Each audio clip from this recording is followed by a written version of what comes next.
है। चलिए बढ़ते हैं चर्चा की तरफ। चर्चा हम कर रहे थे यूपी हिंसा को लेकर, इस पर हम लगातार चर्चा अब करेंगे, आगे बढ़ाएंगे अपनी चर्चा को। सबसे पहले सवाल शमशी जी आपसे लेंगे। शमशी जी, शुरुआत चर्चा की आप ही से करेंगे। शमशी जी, तमाम चीजें निकलकर सामने आई, एक्शन लगातार चल रहा है अभी भी प्रदेश सरकार का, प्रशासन का, और बड़ा सवाल, इस संभावना से भी इनकार नहीं किया जा सकता है कि कहीं ना कहीं एक बड़ा फेल्योर रहा है प्रशासन का इन मामलों में। क्या कहेंगे? और कहीं ना कहीं हमारी जो लोकल जो इंटेलिजेंस थी वो भी कहीं ना कहीं फेल पाई गई, और ये माना जा रहा है कि आगे के लिए भी अब अलर्ट रखा जा रहा है ताकि इस तरह की घटना घटे ना प्रदेश में। लेकिन सर, बड़ा सवाल ये है कि विदेशी फंडिंग भी हो रही थी, उसको कैसे क्यों नहीं जान पाए आप लोग? बहुत बहुत शुक्रिया स्वाति जी और भारत समाचार का कि ज्वलनशील मुद्दों को लगातार उठा रही है, जनता को जागरूक करने का काम कर रही है, और हमको भी मौका दिया कि भारतीय जनता पार्टी की नीतियों को जनमानस तक पहुंचाने के लिए आपने बुलाया।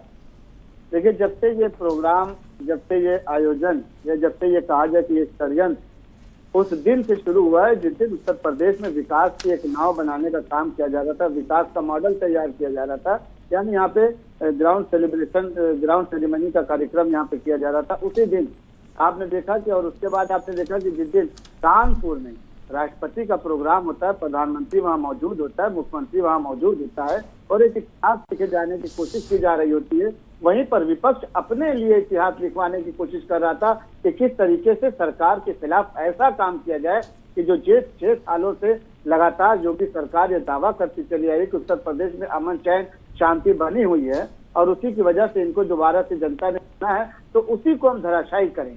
और आपने देखा कि उसमें जो है एक छोटे से मुद्दे को किस तरीके से बड़ा करके पेश किया गया, और उसमें महिलाओं का, बच्चों का किस तरीके से जो है इस्तेमाल किया गया, किस तरीके से उनके हाथों में पत्थर दिए गए, किस तरीके से उन्होंने पत्थरबाजी की, ये भी आपने देखा। लेकिन उसके बाद भी योगी सरकार ने उस दिन उनके ऊपर सख्ती बरती और वहां पर शांति बनाने रखने में कामयाब हुई। बुलडोजर खूब चल रहा है सर, कोई दलील नहीं, कोई अपील नहीं, सीधा बुलडोजर। नहीं, बुलडोजर हम चलाएंगे, क्योंकि बुलडोजर अगर नहीं चलाएंगे तो इन उपद्रवियों की ताकत और बढ़ जाएगी। जब तक हम इनकी कमर नहीं तोड़ेंगे, जब तक बवाल करने वाले, उपद्रवी करने वाले इन अराजक तत्वों की जो देश को बिगाड़ने का काम कर रहे हैं, हमने बुलडोजर किसी मासूम पर नहीं चलाया, हमने बुलडोजर किसी गरीब पर नहीं चलाया। वो तो कहते हैं कि एक तरफा कार्रवाई हो रही है हमारे ऊपर। नहीं, वो तो कहेंगे ही, उनका तो काम ही है कहना, वो तो कुछ ना कुछ कहते रहते। विपक्ष है, विपक्ष अपनी बात कहने का उसको हक है। और लेकिन आप ये देखें कि योगी आदित्यनाथ ने जो अभी मीटिंग रखी थी प्रदेश स्तर पर, उसमें एकदम साफ उनके यही 2 शब्द थे कि किसी भी बेगुनाह को छेड़ा न जाए और किसी गुनहगार को छोड़ा न जाए। तो इस पर उत्तर प्रदेश की सरकार लगातार काम कर रही है, और कहीं पर भी ऐसा नहीं है कि जिसके घर पे बुलडोजर चला हो वो बेगुनाह हो। ये जरूर हुआ है कि अगर बाप ने किया है तो बेटे को सजा मिली है, बेटे ने किया है तो बाप को सजा मिली है, परिवार को सजा मिली है। लेकिन ऐसे किसी परिवार पे बुलडोजर नहीं चलाएगा जिनके घर का कोई आदमी इस षड्यंत्र में शामिल नहीं था। पत्थरबाजी अगर नहीं की है उसने, अगर किसी का वाहन नहीं जलाया, किसी की दुकान नहीं लूटी है, देश के खिलाफ नारे नहीं लगा है, तो उनके खिलाफ कोई कार्रवाई नहीं की गई। सर, इससे जुड़ी हुई एक और अपडेट सर आ रहे हैं आप ही के पास, संदीप जी, इसके बाद आप ही के पास आएंगे। सर, कानपुर में जिस तरीके से हिंसा हुई थी, उसका जो आरोपी था, मास्टरमाइंड था, हयात जफर हाशमी, उससे रिलेटेड जो फाइल है वो केडीए से लापता हो गई है। नहीं, तेजी से लापता हो गई, हो सकता हो कि उनके कुछ चाटुकार वहां रहे, उनके कुछ मिले वो आदमी रहे हो, पैसा देकर। इतनी बड़ी लापरवाही, इस पर जांच की जा रही है। देखिए, जांच, फाइल गायब हो सकती है, लेकिन कंप्यूटर में जो प्रदेश की राजधानी उनके चाहते डीएम थे, उनका क्या हाल होगा, क्या क्या करा के गए अभी यहाँ से? बात आप सुन ली, उसके बाद आपको मौका मिलेगा। जो कंप्यूटर में वहाँ चीजें लोड होती है उसको तो नहीं ना गायब करवा सकता कोई। जो दस्तावेज दूसरी जगह पर रिकॉर्ड होते हैं उसको नहीं ना कोई गायब करवा सकता। उन्होंने सोचा होगा कि एक जगह से फाइल गायब करवा देंगे तो हमारे खिलाफ कुछ नहीं मिलेगा। फाइल गायब कराकर तो ये खुद शामिल हो गए हैं कि ये अपराधी हैं। अगर फाइल न गायब कराए होते तो ये अपने लिए लड़ाई लड़ सकते थे, लेकिन फाइल गायब करने के बाद तो ये खुद अपराधी की श्रेणी में आ गए। इन्होंने खुद साबित कर दिया है कि हम अपराधी हैं और हम इस तरीके से अपनी फाइल गायब करा के सबूतों के साथ छेड़छाड़ कर रहे हैं। तो हो सकता है कि एक मुकदमा और इनके खिलाफ लिखा जाए, सबूतों से छेड़छाड़ करने का, कानून के राह में जो है तो बाधा डालने का, तो इसके खिलाफ भी कार्रवाई की जाएगी। और उनके खिलाफ भी कार्रवाई की जाएगी जो उनके नजदीकी हैं, जो उनकी मदद कर रहे हैं। अगर कानपुर डेवलपमेंट अथॉरिटी में उसके आदमी है तो उनके खिलाफ भी कार्रवाई की जाएगी। इससे आप बेफिक्र रहे, अमन चैन बनाने के लिए योगी सरकार हर वो कुछ काम करेगी जिसकी जरूरत पड़ेगी। बिल्कुल। इस मामले में जल्द से जल्द कार्रवाई होनी भी चाहिए, क्योंकि इतना बड़ा मामला है, ऑलरेडी बहुत एक्शन जल्दी चल होगी रहा है। स्वाति जी, बहुत जल्दी स्वाति जी। आप देखेंगे जिस तरीके से योगी सरकार अपराधियों ठीक के है। खिलाफ लगातार कार्रवाई कर रही है, यही तो ये बेचैन है कि कानून की राह में नहीं आ रहा है, कोर्ट से आदेश नहीं ला रहा है ताकि लंबा समय उसमें खिंच जाए। तो कोर्ट नहीं हो सकता हो कहीं से उनको पावर दे रखा हो कि आप त्वरित कार्रवाई करें। मुख्यमंत्री है, ठीक है, उसको चर्चा को पूरी आगे पावर बढ़ाते सर आपके पास वापस आएंगे। संदीप मुख्यमंत्री है, श्रीवास्तव उसको जी पावर है। जी, ठीक है सर, आते हैं आपके पास।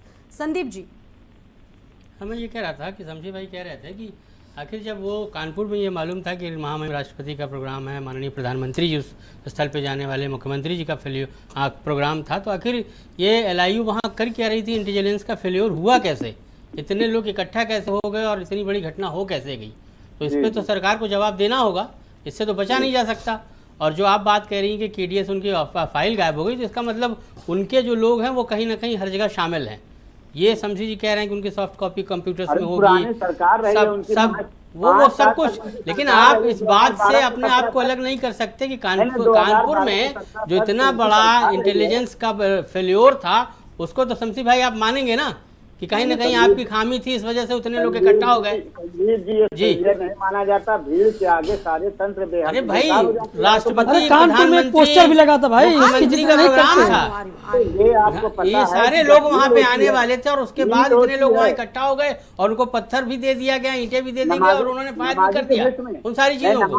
नमाज पढ़ने से रोक लेते हैं हम उनको। नहीं, नमाज के बाद की मैं वैसा फाइल बना रहे हैं आप। बात, उसके बाद की बात कह रहा हूँ शमशी भाई आपसे। और अगर जो अब सरकार जो कर रही है वो तो ठीक है, दंगाइयों को बख्शा तो नहीं जाना चाहिए, ये भी सही है। आप आज जो फेलियर की बात करें, आप ये आवाज उठाते हैं कि देखिए मुस्लिम समुदाय को नमाज पढ़ने से रोका गया, उनको मस्जिद में जाने मैं वो उस बात मैं इंटेलिजेंस के फेलियर की बात कर रहा हूँ, मैं किसी और बात। कहीं के फेलियर नहीं थी। अब हमने राष्ट्रपति, प्रधानमंत्री और मुख्यमंत्री उस स्थल पे जाने वाले थे। हमारी बात सुनिए, हमने यही किया कि मैं सरकार के फेलियर को सिर्फ इस बात से दिखाना चाहता हूँ कि वहाँ इंटेलिजेंस का फेलियर हुआ है, नमाज पढ़ने सूचना तंत्र फेल हो गया। जेब की तलाशी नहीं ली, अगर जेब की तलाशी ली होती तो उसमें से पत्थर निकल आता तो शायद हम जो है तो ये उपद्रव होने से रोक सकते थे। आप बिल्कुल सही कह रहे हैं। आप कितना क्या कर रहे थे अधिकारी? नमाजियों की जांच होना चाहिए, आप यही कहना चाह रहे हैं। तो उसके बाद इलाहाबाद में फिर दंगा हो गया। हाँ, तो इसमें भी यही बात और आगे के लिए भी अलर्ट जारी कर हाँ दिया हाँ, तो भाई ऐसे वो नमाज गया। पढ़ेंगे, इकट्ठा होंगे, आप इसका बहाना देके, तो ये इंटेलिजेंस का फेलियर, इसको थोड़ा सा स्पेस पे काम कराइए आप। मैं ये कह रहा हूँ शमशी भाई, क्या कहेंगे?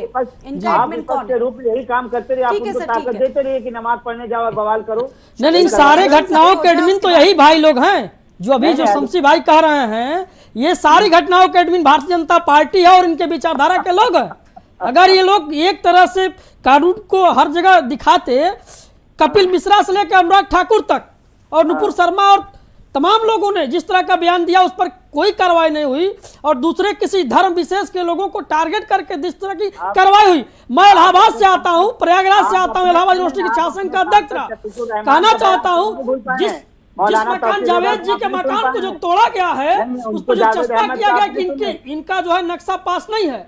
इलाहाबाद में 12,000 ऐसे मकान हैं जिनके नक्शे पास नहीं है, तो क्या सारे लोगों को तोड़ा जाएगा? मकानों को खाली उन्हें तोड़ के छोड़ दिया जाएगा? दूसरी बात, आपके इलाहाबाद प्रयागराज विकास प्राधिकरण की जो ऑफिस जहां पर है उसका नक्शा स्वयं नहीं पास है, तो क्या जहां से लेटर टाइप होकर के अध्यादेश पारित कराते हैं स्वयं उसका नक्शा नहीं पास है, तो क्या उसको भी ध्वस्त करने का काम करेंगे?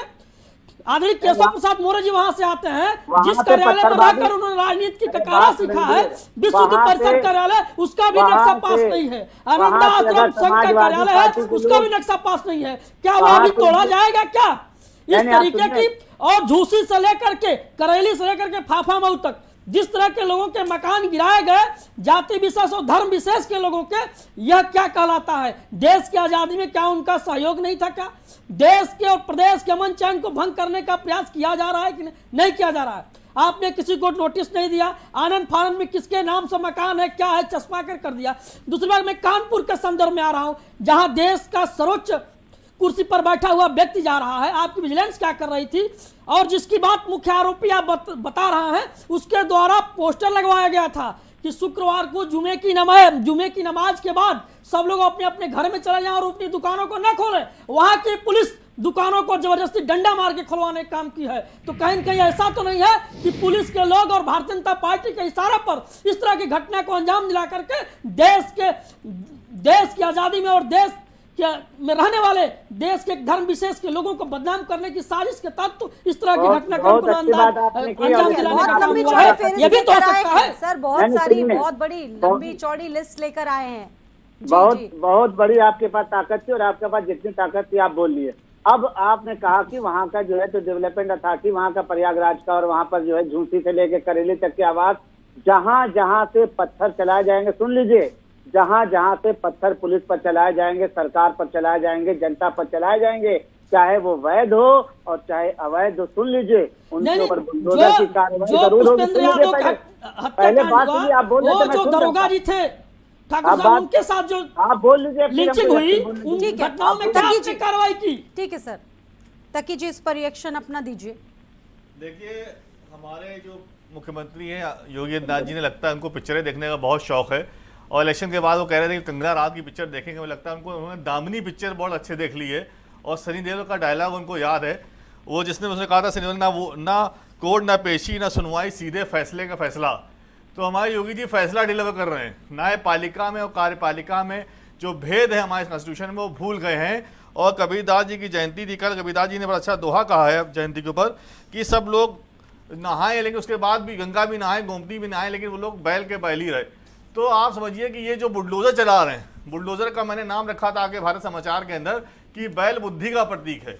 ये बैल बुद्धि के प्रतीक को, अपनी बैल बुद्धि को बार बार दिखा रहे हैं बुलडोजर चला के गरीबों के घरों के ऊपर, दुकानों के ऊपर, उनके निवास के ऊपर। कहाँ किसने लिखा है कि आप किसी ने अगर पत्थर चलाया है, पहले तो साबित नहीं हो पाया कि आप साबित करिए, आइडेंटिटी प्रूफ अच्छा कीजिए। सर इसी पर एक सवाल है छोटा सा कि आपने वो वीडियोस नहीं देखे क्या? कानपुर के, प्रयागराज के, मुजफ्फरनगर के और शहरों के वीडियोस भी सामने आए थे, आपने वो वीडियोस नहीं देखे? अरे मेरे वीडियो देखने से क्या मैं फैसला सुना दूंगा? आपने, चलिए आपने नहीं देखे, जनता ने देखे, सबने देखा है वो वीडियो। देखिए, न्यायपालिका को आदेश देना है, जनता ने देखा और कौन से कानून में, कौन से कॉन्स्टिट्यूशन में लिखा हुआ है? अनुराग ठाकुर ने किसको गोली मारने की बात कही? कॉन्स्टिट्यूशन में किसी धर्म ठीक है, एक तरफ सुन लीजिए, अगर एक तरफ से किया गया है तो क्या आप भी करेंगे? ये जो परिस्थितियां उत्पन्न हुई हैं, इसका जड़ में भारतीय जनता पार्टी और उनकी विचारधारा के लोगों की देन है, जो आज उत्तर प्रदेश और देश के अंदर ये स्थिति उत्पन्न हुई है। देखिए तो शरीर को नमन का मैल, नहाए गंगा गोमती रहे बैल के बैल। तो ये बैल बुद्धि का प्रतीक है, बुलडोजर चलाना। ये न्यायपालिका का सम्मान नहीं कर रहे हैं, कॉन्स्टिट्यूशन का सम्मान नहीं कर रहे हैं। सनी देओल इनके पार्टी के एमएलए एमपी हैं और हेमा मालिनी के एमपी, हो सकता है उनके कार्यालयों में सनी देओल की और हेमा मालिनी की फोटो लगी हो, लेकिन बाहर आम आदमी पार्टी के हर कार्यालय में बाबा भीमराव अंबेडकर की फोटो लगी है, जिन्होंने भारत का संविधान लिखा है और देश बाबा भीमराव के अंबेडकर के संविधान से चलेगा। ये कहाँ लिखा है किसी को? अगर आपने किसी के ऊपर पत्थर, सुनिए अपनी बात, कोई पत्थर चला रहा है, कौन सा कानून है, कौन सा कॉन्स्टिट्यूशन कहता है क्या आप चला दिए?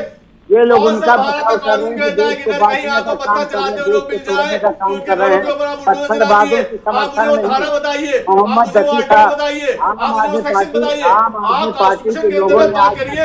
ये फिल्मी बातों से और सनी देओल के डायलॉग से दुनिया नहीं चलेगी, भारत नहीं चलेगा। भारत चलेगा बाबा भीमराव के अंबेडकर की पिक्चर में ये डायलॉग बाजी से बुलडोजर उनके ऊपर चल रहा है और साफ आपके पे लौटता है संविधान से। बाबा भीमराव के संविधान ने, बाबा भीमराव के संविधान के अंदर सबको समानता का अधिकार दिया है। तकी जी सुन लीजिए, तकी जी सुन लीजिए कि यूपी के जिन जिलों में दंगा भड़काया गया, गुपचुप तरीके से देश विरोधी संस्थाएं वहां पर फल फूल रही थी, विदेशी फंडिंग की बात सामने आ रही, खुद व्हाट्सएप चैट में इस बात का जिक्र हुआ है, फिर आप किस आधार पर ये बात कह रहे हैं?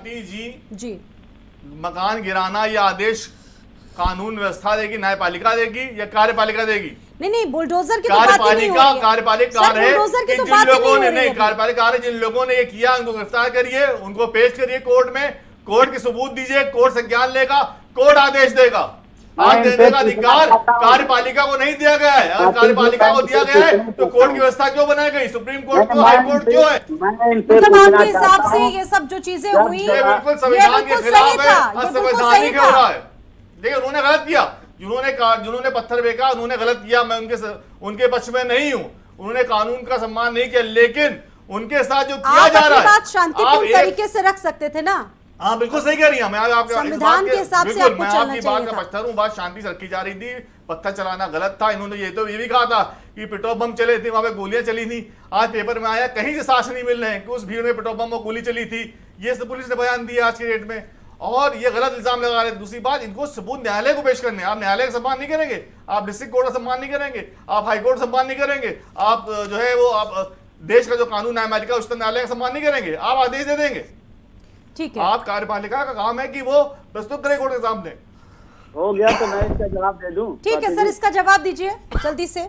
देखिए, बड़े अजीब विडंबना ये है, बड़े अफसोस की बात है कि सकी साहब उस समुदाय का समर्थन कर रहे हैं, उसका समर्थन कर रहे हैं जिनके हाथों में। मैं समुदाय का समर्थन नहीं कर रहा हूँ, मैं समुदाय का नहीं समर्थन कर रहा हूँ, मैं भारत के कानून का समर्थन कर रहा हूँ, मैं संविधान का समर्थन कर रहा हूँ, मैं बाबा भीमराव अम्बेडकर का समर्थन कर रहा हूँ। आप मेरी बात को गलत तरह प्रस्तुत कर रहे हैं। किसी व्यक्ति विशेष का, किसी धर्म विशेष का, जाति विशेष का नहीं समर्थन कर रहा हूँ। मैं भारत के कानून समर्थन कर रहा हूँ, मैं न्यायपालिका समर्थन कर रहा हूँ, मैं न्यायपालिका को, कार्यपालिका को अलग कर रहा हूँ, कार्यपालिका को काम करने का तरीका सिखा रहा हूँ।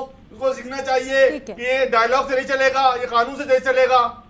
ठीक है, अभिव्यक्ति की आजादी का अधिकार सबको है, लेकिन नाजायज आधार नहीं है, तोड़ नहीं सकते आपको इस तरीके की चीजों को करके। ठीक है सर, एक छोटा सा ब्रेक यहाँ लेंगे। ब्रेक के उस पार भी हमारी चर्चा लगातार जारी है। ठीक है, आपके पास आऊंगी।